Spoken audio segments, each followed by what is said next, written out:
Hello and welcome to Web Development 101 with Alex Merced.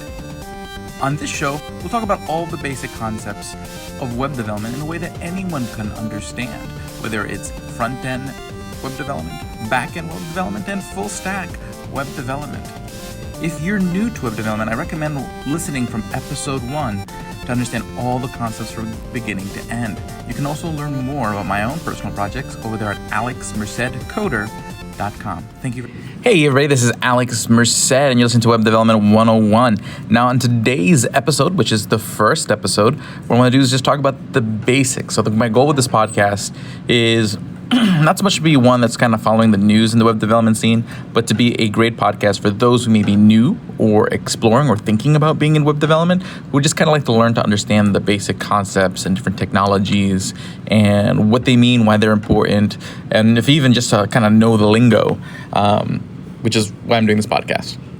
And a little bit about me, I've done, some of my own web development over the years for a lot of my own personal projects in politics and finance, whether it be just basically doing basic HTML and CSS, doing some editing of like WordPress themes and stuff like that. I've done stuff and I've had to learn a lot of this stuff on my own. But recently, I've decided to kind of shift my whole career into web development. So I'm actually going now not beyond the surface level and really learning a lot of sort of the more modern frameworks for the front end and back end development, and as part of that effort to just kind of make sure that I put my best foot forward as I make this sort of career change in my life, I wanted to start this podcast.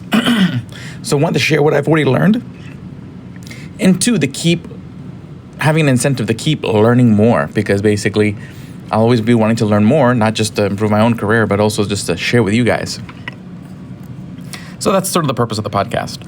Now, this first episode, I just kind of want to lay out the basics about what's kind of going on with the internet and what's going on, because without that context, it's kind of hard to, develop. So, sorry, I got a little bit of a sore throat today. But the way you want to think about it is that there's really there's the internet, which is basically lives up to its name. It's an interconnected network of computers. So there's all these computers that all communicate with each other over a protocol called the Hypertext Transfer Protocol, or HTTP. So this is just basically a way that one computer sends a message to another, and it does it in a way that's sort of very quick, because back in the day when the internet kind of first started, you didn't have the kind of internet speeds you did now. So the idea was kind of how can you send that information in a way that can transfer quickly and then be interpreted on the other side. So the idea was to send a bunch of texts, and then instead of sending all the colors and all the visual stuff, is that instead the person who receives that message, the HTTP response, would have a piece of software called a browser. So that's like your Chrome browser, your Firefox browser, or Edge, that you would have on your computer that would interpret that information and then render it on the screen. Okay, in the very beginning, there really was just HTML, okay, hypertext markup language, which basically, unlike other sort of programming languages, you weren't really programming in so much in a sense. It was more of literally lived up to its name. It's a markup language. You're sort of saying, okay, I have all this content that I'm giving to this person, and all these HTML tags are really saying sort of how do I want it to appear? Where do I want it to appear? And kind of giving the structure of the page. And then the browser then interprets that and then renders it onto the screen. Okay, so you, the person looking in the browser, are referred to as the client. And then the client is receiving that information from a server. So a web server somewhere on some computer, somewhere in the vast ether of the internet. But when I type in XY or alexmercedcoder.com, how does my computer get that information from whatever server has the information for alexmercedcoder.com?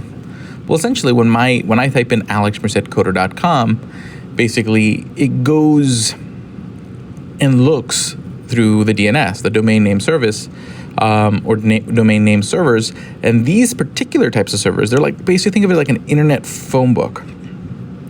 So they have listings of domain names and what computer hosts that domain name. So this is why if you buy a domain name, you have to set up your DNS servers.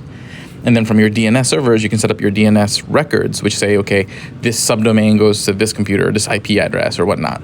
Because those DNS records are basically sort of the traffic controls for requests to your domain name. So essentially, your browser, when you type in the domain name, first what it does, it goes inside that sort of internet yellow pages, the DNS servers and domain name service, which then directs it to the actual computer where you may be hosting your files. And then from there, that computer has a web server that's sort of on all the time. It's looking for HTTP requests. So when your computer receives this request, this program knows, oh, these requests are for me. And then it'll look at that request because that server may be serving many different websites. So then that server will be configured to know, okay, when we get a request for this particular website, we're going to go look for the files that are stored here. And then when we look for the files stored there, we send them back. It goes back to your browser and your browser renders it based on the HTML on the page. So that's essentially what's going on behind the scenes. And that's all happening in sort of a millisecond. It's kind of amazing. You know, basically your computer's figuring out how to get to some computer randomly somewhere in the world, get the information back, render it onto your screen almost instantaneously. And I mean, back in the day, it wasn't so smooth. If you remember 56K routers and all that stuff and the whole kind of sound. My throat is toasty today for some reason. But anyways, that's kind of how it works. But over time, then what happens is browsers became more advanced and they were able to use more advanced technologies.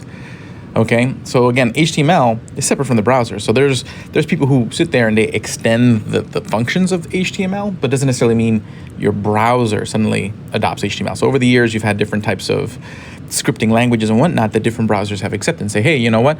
If we get a file that uses this type of markup, we will use it. And this is where you get into compatibility issues because different browsers may, one, not read the newest versions of HTML or other scripting languages, and two, may read them differently because whoever programs the browser then programs how that HTML is then interpreted. Okay, so different browsers have different sort of engines for interpreting that HTML. Now, over time, there are web standards that gets formed where basically different bodies say, okay, well, if you're making a browser modern times, these are sort of what we're going to say are the standards. And as long as every browser should at least be able to interpret this in this way. Okay, and that's going to be an important concept that we'll get back to way down the line.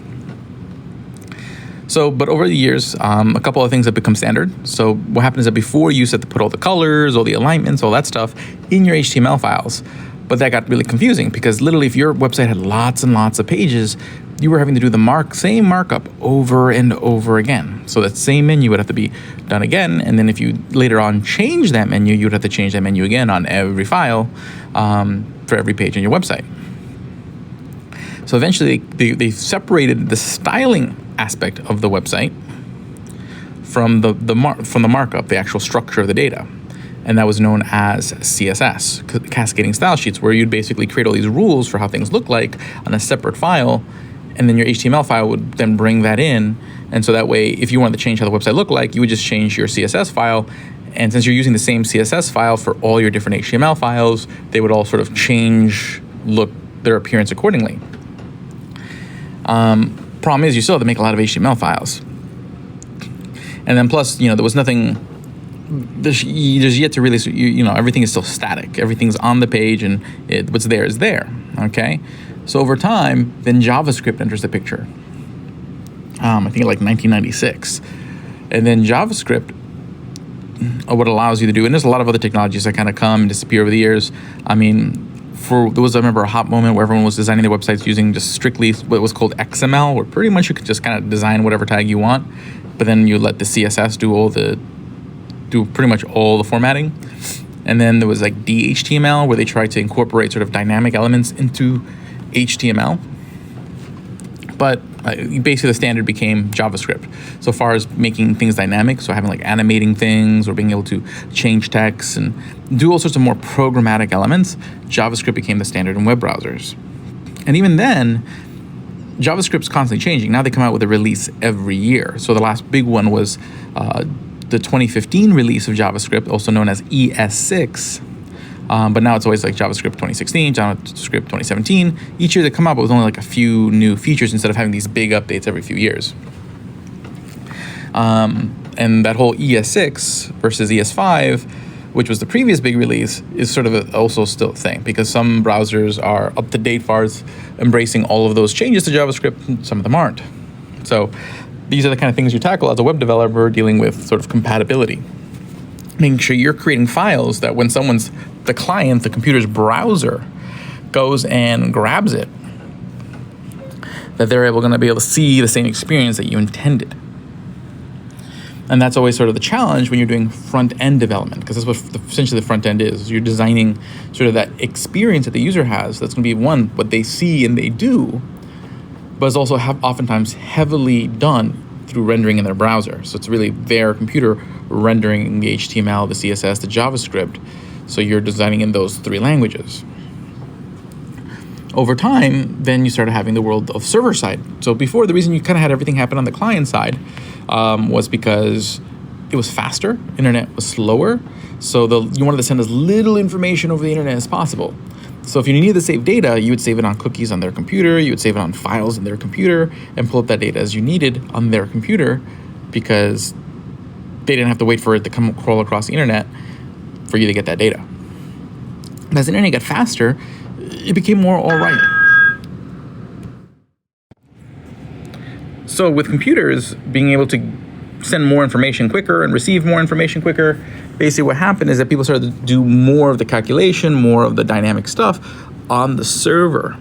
Okay, and the cool thing about doing it on the server is that it really doesn't matter what programming language you use, what software you use, because at the end of the day, as long as what you send the client at the end is the web standard HTML, JavaScript, CSS, you could have software on your server that allows you to program in a different programming language that you're maybe more comfortable with, and then have a program that sort of then renders it into the web standards dynamically and sends it over to the user, creating much more dynamic websites and creating all sorts of new functionalities. And this is what's referred to as back-end web development. So instead of saving the files oftentimes on the cookies on the user's computer, you're now starting to save it in databases online and interact with databases dynamically. And instead of people being able to access the same information from not just the computer where they initially logged in on, but any computer anywhere, and having some much more elaborate web applications.